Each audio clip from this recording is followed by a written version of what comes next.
Aujourd'hui, Dr. Nguyen et moi-même, on a le plaisir de vous parler d'un sujet très intéressant, ce qui est la sécurisation culturelle.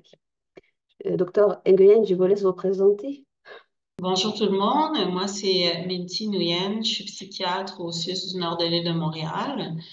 Je travaille à Albert Prévost aux troubles psychotiques, puis j'ai fait ma formation complémentaire en psychiatrie transculturelle. Et moi-même, je suis psychiatre en consultation de liaison. Mon nom est Sana Ibrahim. Je travaille à l'hôpital général de Montréal et jusqu'à récemment, j'étais à l'hôpital de Sacré-Cœur. Je fais une maîtrise en pédagogie des sciences de la santé. Et mon projet était sur l'intégration de la sécurisation culturelle dans l'enseignement de CL aux étudiants. Alors, je laisse Dr. Nguyen commencer. Donc, je vais commencer avec, excusez-moi, je vais juste prendre le contrôle de ma présentation. Donc, voici le plan de la présentation aujourd'hui. Moi, je vais commencer avec une mise en contexte et les définitions des concepts de compétences culturelles, sécurisation culturelle et vous donner quelques pistes d'intervention clinique. Puis ensuite, Dr. Ibrahim va parler plus du volet pédagogique, donc comment intégrer cela à la formation médicale et aussi au groupe réflexif qu'elle a parti récemment. Je n'ai pas de conflit d'intérêt. Donc, sécurisation culturelle ou sécurité culturelle, c'est deux termes que vous allez entendre souvent de manière interchangeable, mais le terme sécurisation serait une meilleure traduction en fait de cultural safety. Puis je vais élaborer là-dessus un peu plus tard. Ça a été introduit vers la fin des années 80 par Dr. Iria-Petty Merimia-Ramsden qui à l'époque était étudiante en soins infirmiers et qui a complété sa formation en soins et aussi en anthropologie. Et elle est maori de Nouvelle-Zélande. Et c'est elle qui a introduit ce concept-là. Donc, les Maoris sont les populations polynésiennes autochtones de la Nouvelle-Zélande. Et ces populations-là vivent de grandes inégalités là, au niveau de la santé lorsqu'on compare aux populations non autochtones, dont une espérance de vie diminuée. Et il s'agit aussi du groupe ethnique qui a la moins bonne santé de Nouvelle-Zélande. Et ça, c'est dû à plusieurs causes complexes là, qui ont mené à ces disparités en santé. Et c'est vraiment très important de reconnaître justement les causes historiques, politiques et sociales qui ont mené à ces disparités en santé, dont les violences coloniales qui ont décimé la population, qui ont aussi pris leur pouvoir, leur richesse et qui ont mené à une distribution inéquitable en fait des déterminants sociaux de la santé pour des générations qui joue beaucoup pour ces disparités en santé-là. Il y a aussi le manque d'accès aux services de santé, excusez-moi, une moindre qualité des soins, autant dans les investigations que les interventions et les traitements. Puis la marginalisation de ces populations, les stéréotypes et les biais et le racisme qui contribuent aussi à des moindres, des services de santé de moindre qualité. Au Canada, on est aussi un pays où il y a eu la colonisation des peuples autochtones et les Premières Nations et Inuits vivent aussi des disparités importantes en santé lorsqu'on compare aux autres Canadiens. Et elles sont directement ou indirectement liées aux iniquités sociales, économiques, culturelles et politiques. Donc, il y a aussi une grosse difficulté, de grandes difficultés d'accès aux soins. Puis tous les déterminants sociaux de la santé, là, dont le manque de logement, le niveau d'éducation, le statut socio-économique plus faible, moins de possibilités d'emploi, des infrastructures communautaires fragiles, puis vraiment des besoins de base là, qui ne sont pas comblés, là, comme le manque d'accès à l'eau potable, le manque d'accès aux aliments sains. Ce qui mène à des taux disproportionnés de maladies infectieuses, blessures, décès par suicide très augmentés, surtout chez les jeunes, maladies cardiaques et diabète, puis une moins bonne expérience de vie et plus de mortalité infantile. Donc, c'est devant ça qu'il fallait trouver des moyens au niveau individuel, organisationnel, pour offrir des soins de santé de manière plus équitable. C'est certain qu'il y a beaucoup de causes très structurelles, économiques et politiques au-delà de l'intervention clinique. Mais c'est ça. Au niveau de l'intervention clinique, il y a le concept de compétences culturelles qui a été introduit dans les années 80 pour améliorer les soins auprès des groupes ethniques minoritaires. Puis, vous allez voir qu'il y a des termes là, interchangeables qui sont utilisés pour définir un concept similaire, là, comme le cultural awareness, sensitivity, humility, respect to adaptation and transcultural competence. Mais en gros, la compétence culturelle, c'est un ensemble de connaissances, habilités et comportements qui permettent aux professionnels de la santé de fournir des soins de qualité à des populations diversifiées. Et c'est ça, il y a eu de plus en plus un mouvement plus pour aller vers la sécurisation culturelle parce que la compétence culturelle a démontré plusieurs limites. D'abord, c'est ça, on parle d'un ensemble de connaissances au niveau des différentes cultures et il y a tellement de cultures que c'est vraiment impossible de vraiment développer et d'acquérir toutes ces connaissances et de bien comprendre les nuances de toutes les cultures. C'est certain que avec l'expérience clinique et si on est exposé pour différentes raisons à des communautés ethno-culturelles particulières, ça sera éventuellement plus facile de mieux les comprendre et mieux travailler auprès d'elles.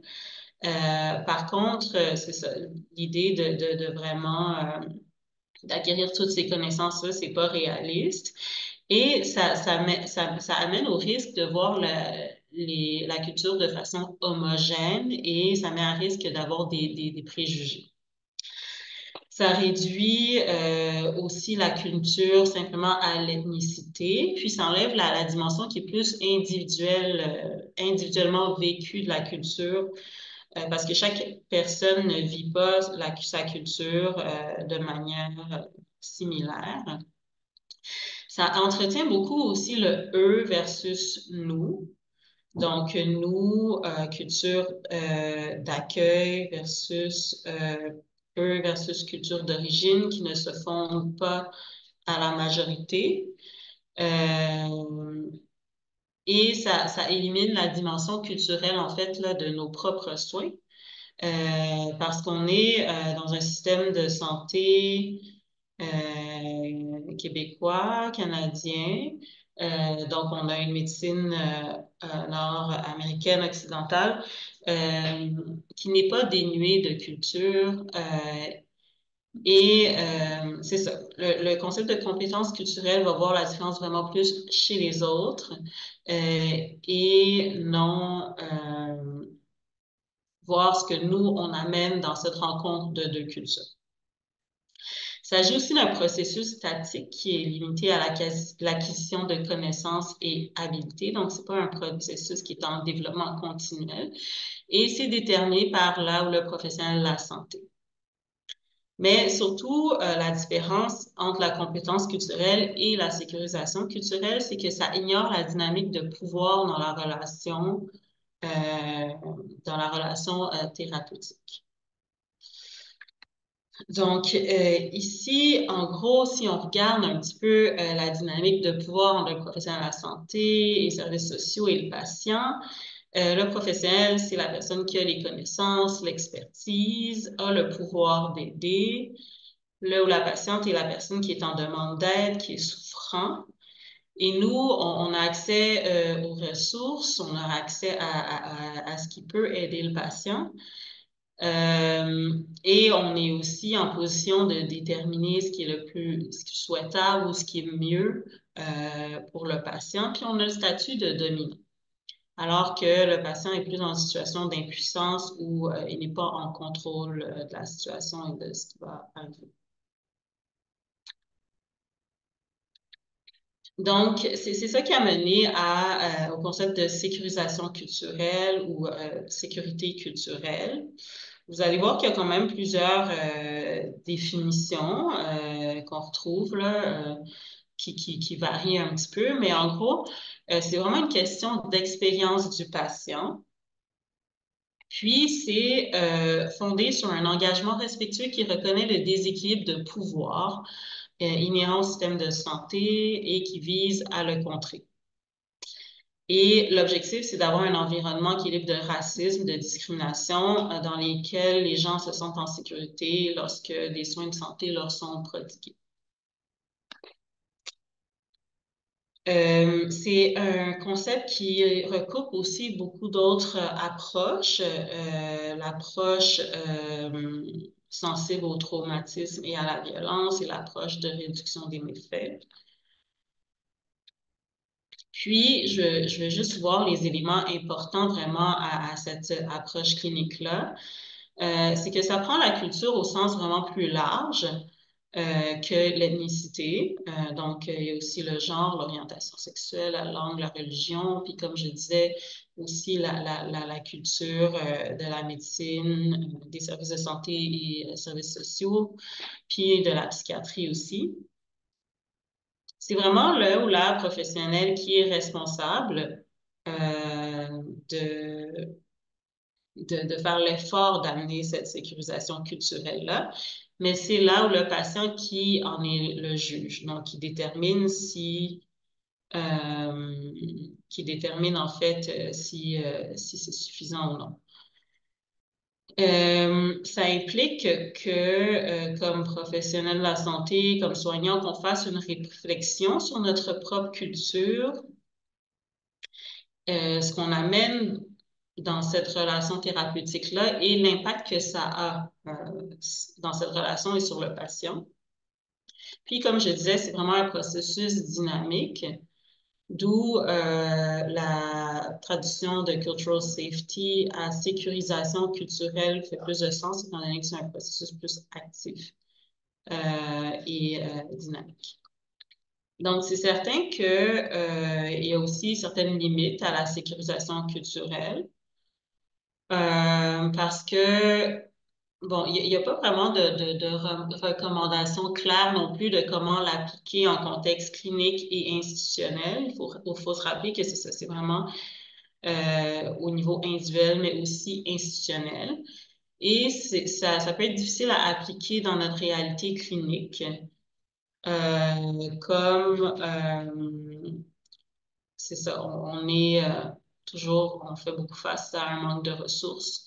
Il y a comme tout ce bois quotidien là, dans notre clinique et il faut se mettre un petit peu dans un esprit thérapeutique d'autoréflexion et tout ça et c'est pas évident au quotidien.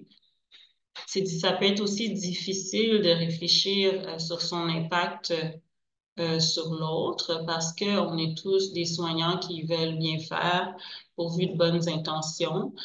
Et c'est très difficile quand on veut le bien, c'est ça justement, dans notre travail de l'autre, de reconnaître qu'on peut parfois blesser ou avoir une pratique oppressive. Je pense que particulièrement en psychiatrie, dans plusieurs situations où on veut protéger nos patients, on doit avoir des pratiques coercitives qui peuvent malheureusement les blesser. C'est aussi inconfortable de parler de pouvoir et de privilèges. C'est aussi difficile à mettre en place dans nos institutions étant donné toutes les contraintes et les manques de ressources que nous avons. Je crois que bon, il y a cette idée qu'au niveau des institutions, il y a des efforts à faire, mais il y a peu de résultats concrets. J'ai vu dans les dernières années certaines formations offertes, mais bon, Dr. Ibrahim pourra en parler un peu plus peut-être, là, mais au niveau des institutions, c'est quand même assez limité. Euh, Piste d'intervention, donc dans un contexte clinique, il faut pas, bon, pour arriver à la sécurisation culturelle, il ne faut pas assumer que le patient nous fait confiance. C'est certain que c'est dans notre culture de soins de se dire que, bon, on est médecin, on est soignant, donc on est certainement bien intentionné envers nos patients. Mais les patients, tout dépendant de leur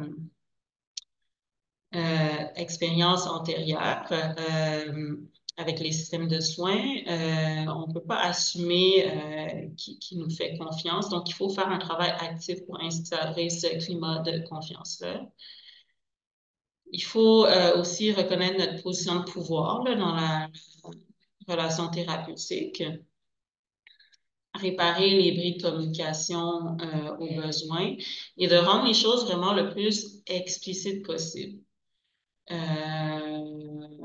Par exemple, un patient c'est la première fois qu'il visite une urgence psychiatrique, c'est pas comment les choses fonctionnent et tout ça.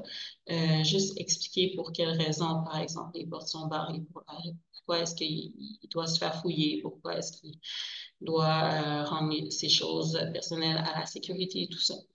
Donc, ça permet au moins d'être le plus transparent possible. Et aussi vérifier toujours comment le patient se sent dans tout ce processus-là, vérifier l'état interne de la personne.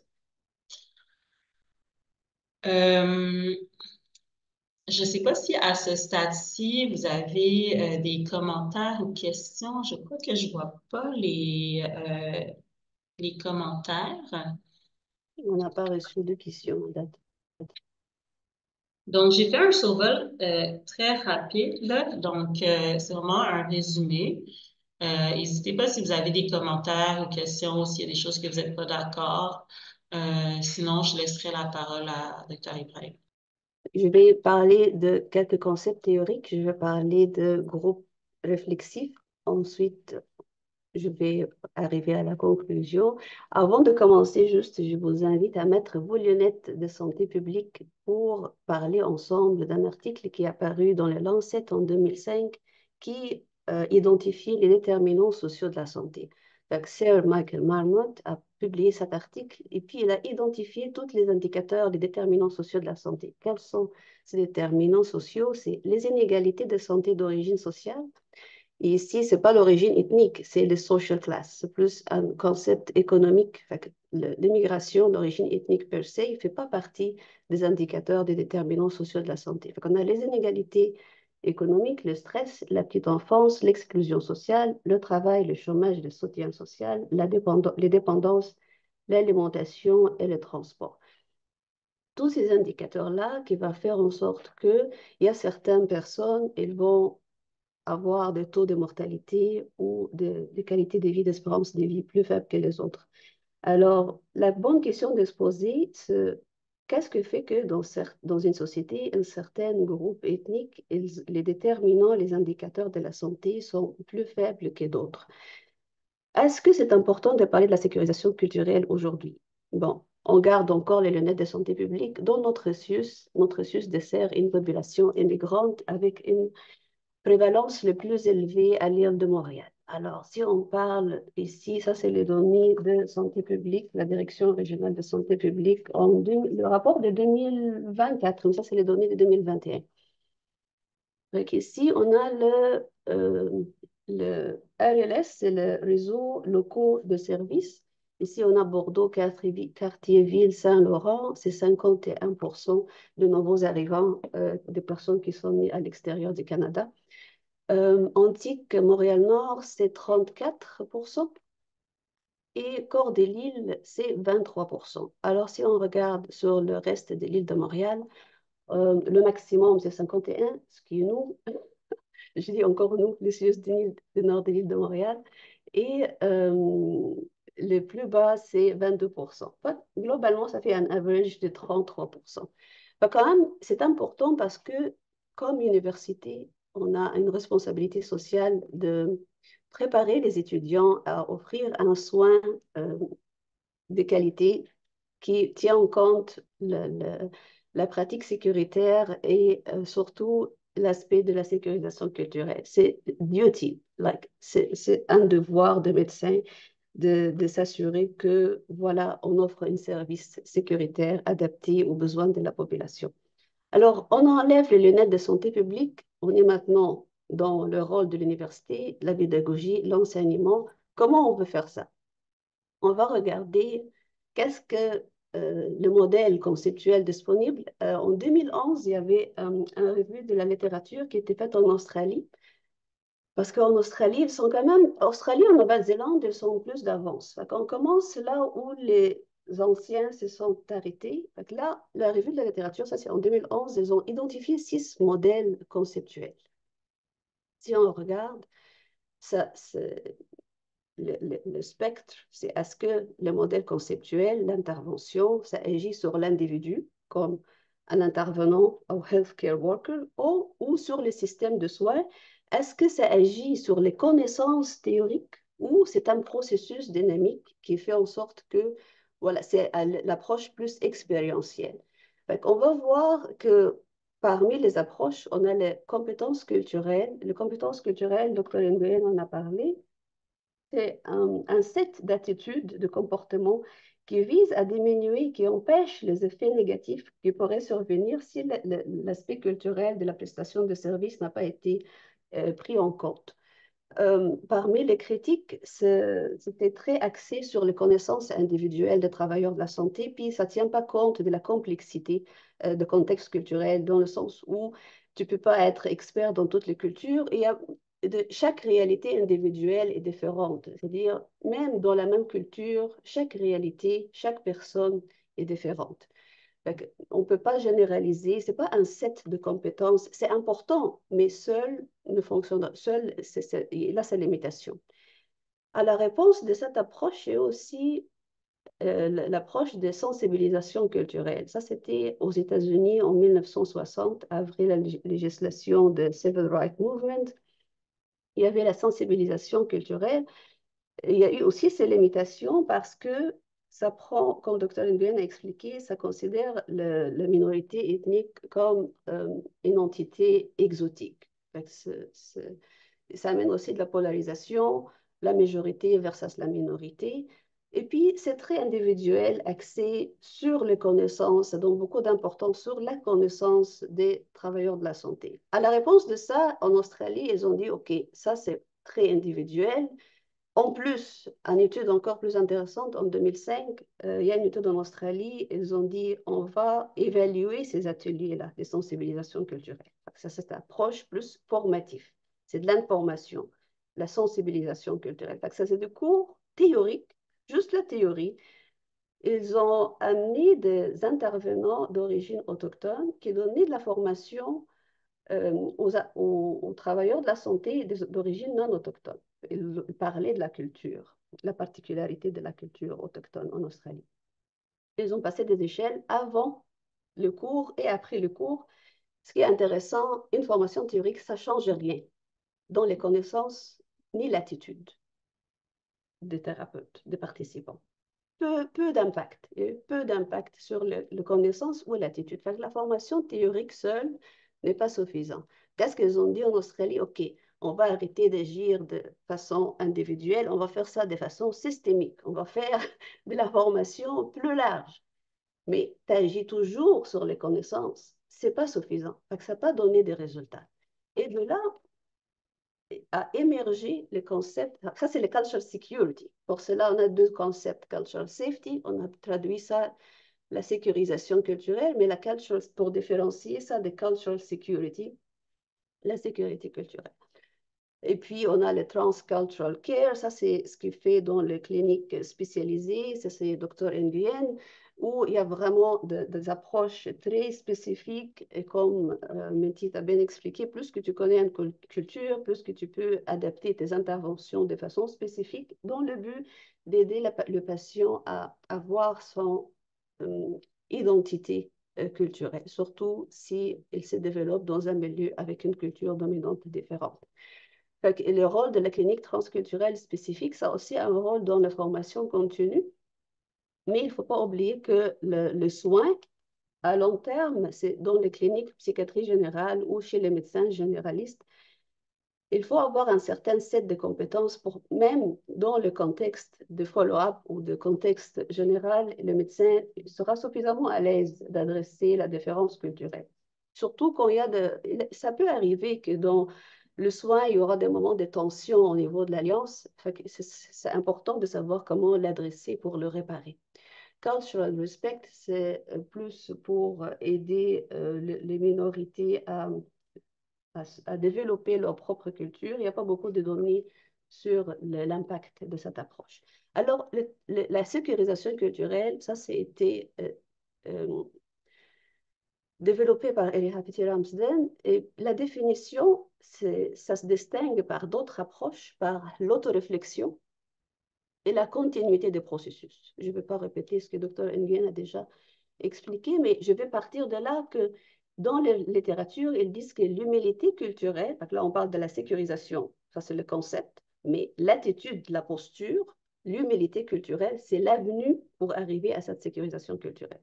C'est quoi l'humilité culturelle? Ça consiste à envisager sa propre culture d'un œil critique, tout en cherchant à comprendre les autres avec respect, à reconnaître et à corriger les déséquilibres de force et à contribuer à des partenariats qui sont mutuellement avantageux. C'est très important, mutuellement avantageux et non paternalistes. Donc ça, c'est la posture, soit la posture de soin ou la posture pédagogique, l'humilité culturelle pour arriver à la sécurisation culturelle. Jusque-là, c'est des concepts théoriques, c'est très bien. Là, comment on va appliquer ça en pédagogie? Il y a deux articles. Et ça, cet article était inspiré par l'immigration chinoise aux États-Unis. Il parle Integrating Cultural Humility into Healthcare Professional Education and Training. Il propose un mode, un curriculum. Et il appelle ça, c'est Chien, mais j'ai appris qu'on prononce ça Chien. Et un externe m'a dit, tu peux ajouter cieux aussi. Fait que c'est Chien, cieux, ça veut dire humilité en mandarin. Alors, Q, c'est self-questioning and critic. Et je pense que c'est là où parfois on se sent coincé. Bidirectional cultural immersion. On a besoin d'immersion bidirectionnelle au niveau culturel, mutually active listening et flexibilité de la négociation. Donc ça, c'est les bases. Comme on fait dans la thérapie motivationnelle, il y a le HORS. Donc ça, c'est les bases, comment on va approcher ça. Donc ça, c'est la diade entre le patient et le professionnel de la santé. Mais aussi, ça nécessite un certain soutien de la famille et des systèmes de soins. Alors, la problématique. Jusqu'à là, c'est vraiment de la théorie. Mais quels moyens pédagogiques pour favoriser l'application de ces concepts théoriques?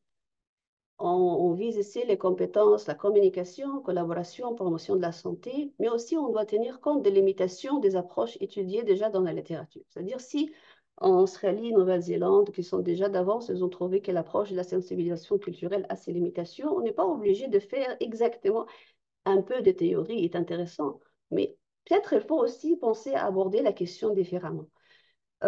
Surtout que dans une formation médicale qui traverse une transition avec les compétences par conception, est-ce qu'il y a d'autres moyens d'enseignement autres que les cours magistraux? Et puis, on est où par rapport à la supervision culturelle, ce qui est modèle en Nouvelle-Zélande, c'est-à-dire si on parle de la supervision, il faut qu'un médecin de la même spécialité de la même groupe ethnique qui va nous offrir aussi de la supervision. Je pense qu'on est loin d'avoir ça ici. Pas que ça comme une limitation. Un très bon livre qui aborde plus de moyens pratiques, a practice beyond cultural humility.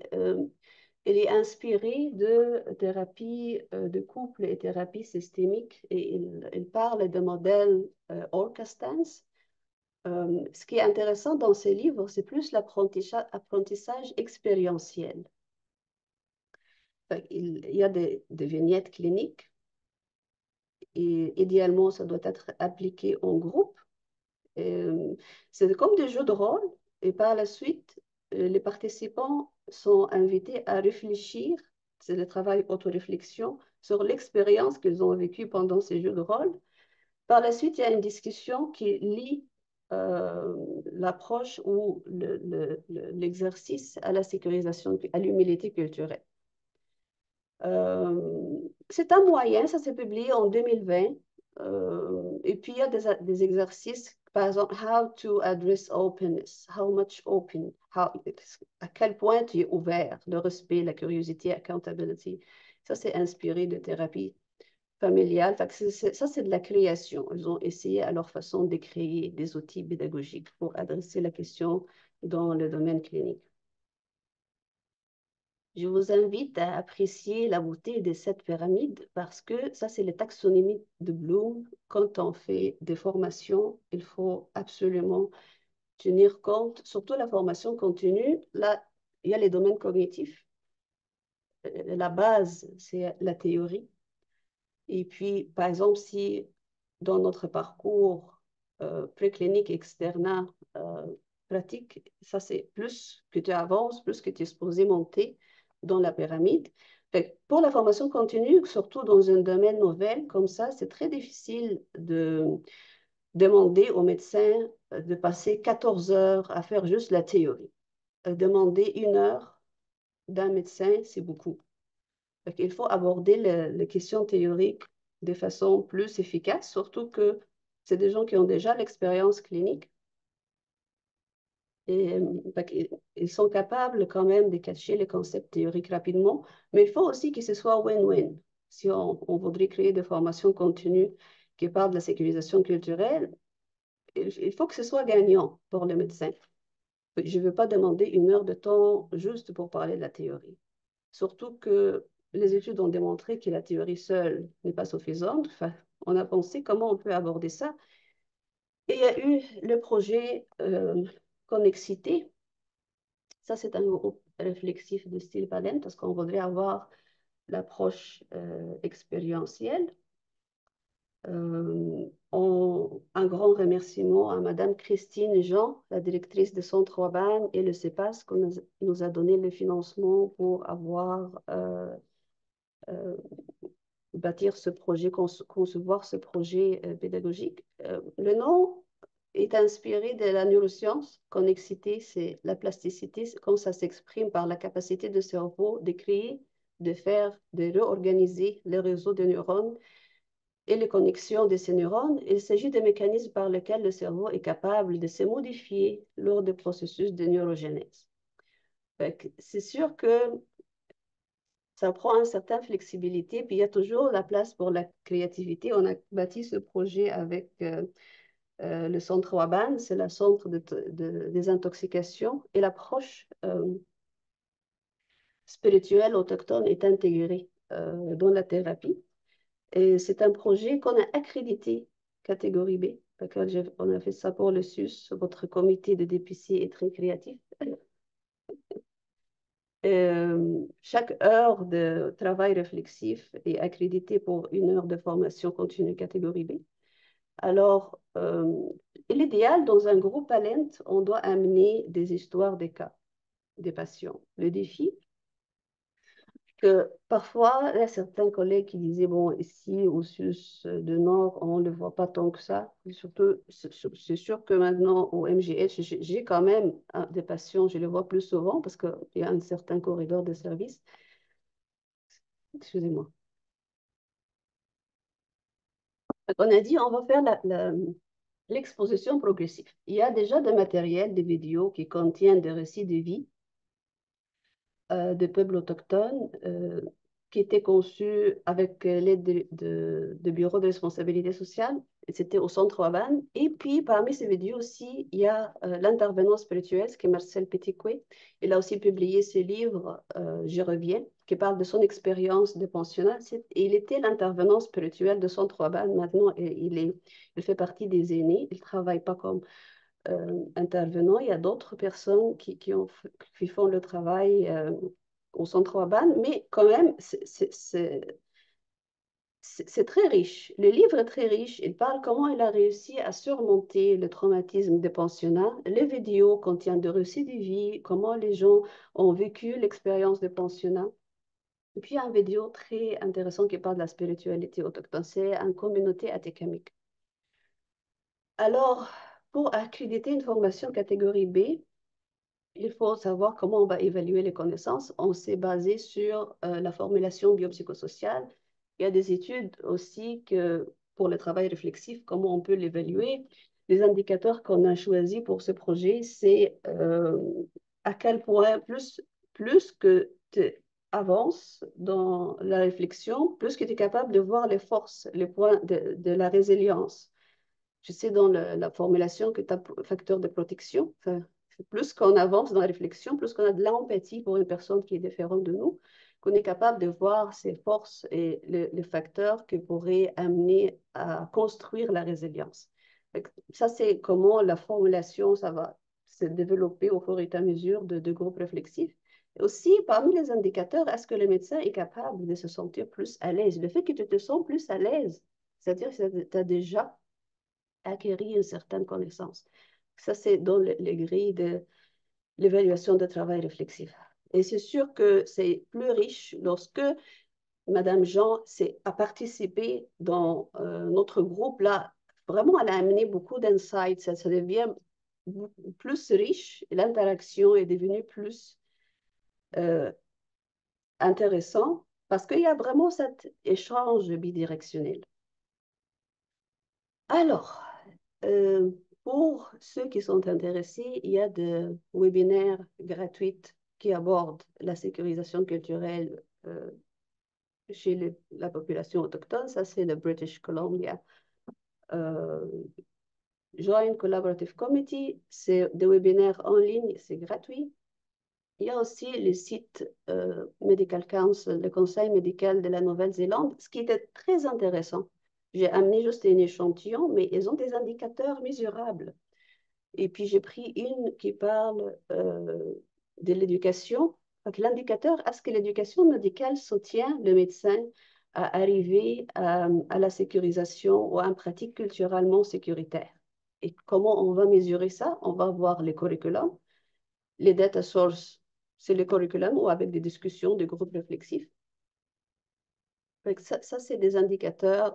Je trouve que ça très intéressant parce que il faut flipper la question, switch the question. Au lieu de dire, voilà, est-ce que ça existe ici, ça n'existe pas, ben, quels sont les indicateurs qui disent que nous offrons un service neutre et équitable pour tout le monde? Au lieu de dire, bon, ici, il y a de racisme, il n'y a pas de racisme, non, il n'y en a pas chez nous. OK, mais quels sont les indicateurs qui disent qu'il n'y en a pas? Quels sont les indicateurs qui disent que on offre un service équitable? Alors, avec la revue de littérature, on peut arriver à la conclusion qu'il est nécessaire de créer des occasions d'apprentissage tout au long du parcours, c'est-à-dire c'est un processus continu, un engagement tout au long de la vie, comme la définition le dit. Il faut créer, on a besoin de créer l'espace après pour que ça permet de cultiver la sécurité. Il faut d'abord créer l'espace. Dans l'externat, la résidence, la formation médicale continue, actuellement, il manque de formation. Je pense qu'on a révisé le curriculum, c'était avec le comité UDI. Il a peu de formations offertes maintenant en sécurisation culturelle. On a besoin de créer une place dans les curriculums et à l'extérieur des curriculums. Tu as des journées de résidents, des journées UDI, et viser une expérience clinique positive malgré la complexité. Il faut que le médecin trouve que c'est avantageux, qu'il aime faire ça. Il y a des récompenses cliniques. Ce n'est pas juste des histoires de relations difficiles où je me sens frustrée. Peut-être si on crée un gros palette et puis on peut métaboliser cette frustration-là, ça peut amener une expérience clinique plus positive. Ensuite, c'est important de créer aussi une communauté de pratique où il y a le mentorat, le coaching et plusieurs générations qui sont intéressées à aborder le sujet de la sécurisation culturelle. Et puis, c'est nécessaire de maintenir la clinique spécialisée parce qu'il y a un rôle auprès des médecins généralistes, des psychiatres en psychiatrie générale, comme formation continue. Je peux accompagner le patient pendant l'évaluation. Et puis, ce sera win-win. Je vais apprendre de nouvelles façons d'intervenir. Mais aussi, il faut se sentir outillé avec des mesures, des outils plus généraux où ça va m'aider à mon pratique quotidienne. Il faut avoir l'habitude de se questionner sur le background de chaque patient. Et puis, c'est une invitation à découvrir le patient de façon individuelle, sans vraiment avoir des préjugés ou de généraliser l'expérience culturelle. Et puis, avoir l'habitude de réfléchir sur nous-mêmes, l'autoréflexion. C'est quoi mon attitude face à l'adversité? Qu'est-ce que ça m'amène à comment je réfléchis quand je suis face à une personne différente que moi? L'importance de la sécurisation bidirectionnelle et voilà, développer les outils de l'autoréflexion. Je termine avec cette citation. Comment j'enlève ça? Alors, notre vie est un voyage constant de la naissance à la mort. Le paysage change, les gens changent, les besoins se transforment, mais les trains continuent. La vie, c'est le train, ce n'est pas la gare. Et merci de votre aimable attention. Faut que je